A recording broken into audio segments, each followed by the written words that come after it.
ಕೈಲಾಸದಲ್ಲಿ ಶಿವನು ಒಂದು ದಿವಸ ಲೋಕ ಸಂಚಾರವನ್ನು ಮಾಡುವುದಕ್ಕಾಗಿ ಆ ನಂದಿಯನ್ನು ಶೃಂಗಾರವನ್ನು ಮಾಡ್ತಾನ,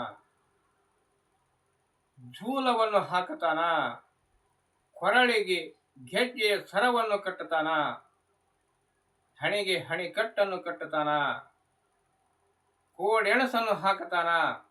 ಎಲ್ಲವನ್ನು ಹಾಕಿ ಶೃಂಗಾರವನ್ನು ಮಾಡಿ ಆ ನಂದಿಯ ಮೇಲೆ ಕುಳಿತುಕೊಂಡು ಲೋಕ ಸಂಚಾರವನ್ನು ಮಾಡ್ತಾ ಹೋಗುತ್ತಾನ. ಲೋಕ ಸಂಚಾರವನ್ನು ಮಾಡ್ತಾ ಮಾಡ್ತಾ ಹೋಗುವಾಗ ಶಿವನು ನಂದಿಯ ಮೇಲೆ ಕುಳಿತುಕೊಂಡು ಹಿಂದಕ್ಕೆ ಹೊರಳಿ ನೋಡುತ್ತಾನ.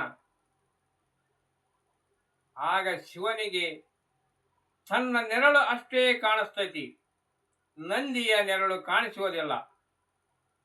ಆಗ ಶಿವನು ಎಲ್ಲ ಲೋಕ ಸಂಚಾರವನ್ನು ಮುಗಿಸಿಕೊಂಡು ಕೈಲಾಸಕ್ಕೆ ಬರುತ್ತಾನ. ಕೈಲಾಸಕ್ಕೆ ಬಂದು ಪಾರ್ವತಿಯ ಮುಂದೆ ಹೇಳ್ತಾನ, ಇವತ್ತು ನಾವು ನಂದಿಯ ಪೂಜೆಯನ್ನು ಮಾಡಬೇಕು.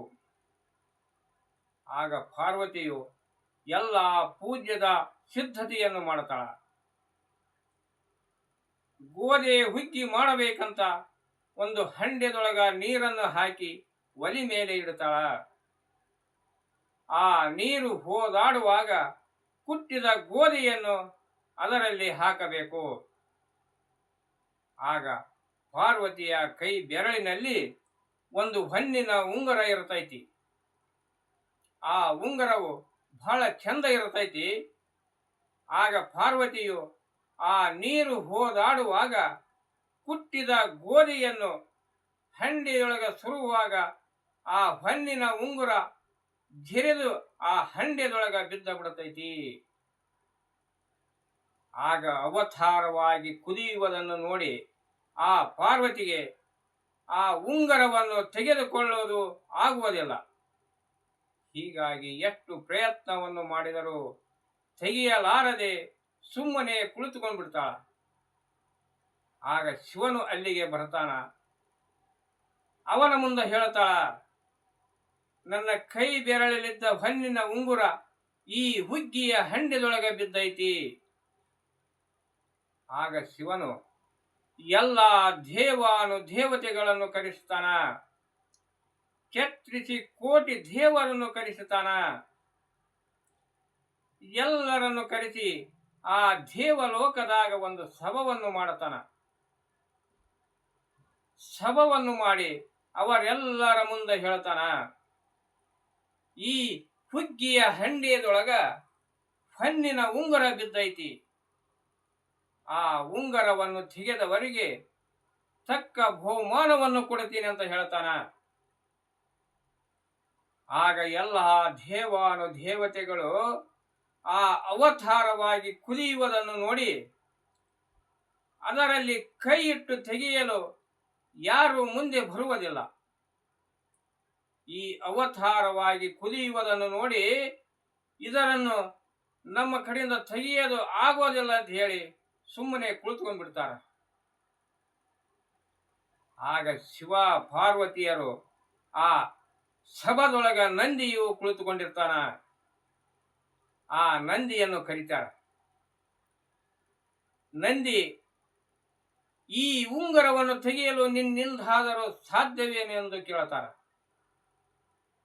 ಆಗ ನಂದಿಯು ಶಿವ ಪಾರ್ವತಿಯರ ಪಾದಕ್ಕೆ ನಮಸ್ಕಾರವನ್ನು ಮಾಡಿ ಆ ಹುಗ್ಗಿಯ ಹಂಡೆದ ಮುಂದೆ ಅಂಬಿಗಾಲನ್ನು ಊರಿ ಆ ಹಂಡೆದೊಳಗ ಕೊಂಬನ್ನು ಇಟ್ಟು ಕೊಂಬಿನಿಂದ ಆ ಹೊನ್ನಿನ ಉಂಗುರವನ್ನು ಕಡೆಗೆ ತೆಗಿತಾನ. ಆಗ ಎಲ್ಲ ದೇವಾನುದೇವತೆಗಳು ಆ ನಂದಿಯನ್ನು ಅಪ್ಪಿಕೊಂಡು ಮುದ್ದಾಡ್ತಾರ. ನಮಗೆ ಯಾರಿಗೂ ಆಗಲಾರದ ಕೆಲಸವನ್ನು ನಂದಿ ಮಾಡಿದ, ಇವನು ದೇವರ ಸಮಾನ ಅಂತ ಹೇಳಿ ಅವನನ್ನು ಕೊಂಡಾಡ್ತಾರ. ಆಗ ಶಿವನು ಏನು ಮಾಡ್ತಾನಂದ್ರ ನಂದಿಗೆ ಹೇಳ್ತಾನ, ನಾನು ಎಲ್ಲಿ ಇರ್ತೀನಿ ಅಲ್ಲೇ ನೀನು ಇರಬೇಕು ಅಂತ ಹೇಳಿದಾಗ ಆ ನಂದಿ ಶಿವನ ಹತ್ತಿರ ಇರ್ತಾನ. ಶಿವ ಎಲ್ಲಿ ಇರ್ತಾನ ಅಲ್ಲಿ ನಂದಿ ಇರ್ತಾನ. ಈಗ ಈ ಜಗತ್ತಿನೊಳಗ ಈಶ್ವರ ದೇವಸ್ಥಾನ ಎಲ್ಲಿ ಅದಾವು ಅಲ್ಲಿ ಈಶ್ವರನ ಎದುರುಗಡೆ ನಂದಿ ಇರ್ತಾನ. ಹೀಗಾಗಿ ಶಿವನು ಎಲ್ಲಿ ಇರ್ತಾನ ಅಲ್ಲಿ ನಂದಿ ಇರ್ತಾನ. ಇದು ದೇವಲೋಕದಾಗ ಹೊನ್ನುಗ್ಗಿ ಎಂಬ ಹೆಸರು ಕರಿತಾರ. ಮರುದಿನವೇ ಹೂವಿನ ತೋರಣಗಳಿಂದ ಬಸವಣ್ಣನನ್ನು ಶೃಂಗಾರವನ್ನು ಮಾಡಿ ಮೆರೆಸುವುದೇ ಕಾರ ಹುಣ್ಣಿಮೆ. ಇದನ್ನು ಕಾರ ಹುಣ್ಣಿಮೆ ಎಂದು ಇಂದಿಗೂ ಕರೀತಾರ.